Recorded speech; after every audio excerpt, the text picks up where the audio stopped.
الدنيا دي غريبة جدا. الناس بتحب الصراحة ولكن ما بتحبش الصريح. امبارح المدير الرياضي السابق بالنادي الاهلي كابتن محمد رمضان طلع واتكلم بصراحة وفضل الاشتباك في موضوعات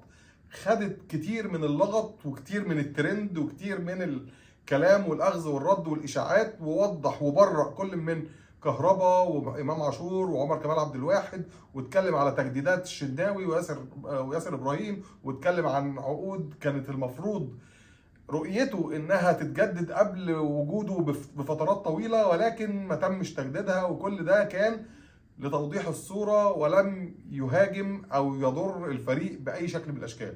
هل الكابتن محمد رمضان المدير الرياضي للنادي الاهلي ما عندوش من الملفات والاسرار اللي كان ممكن امبارح يقولها ويطلع نفسه ترند وياخد سوكسيه ابن لذينه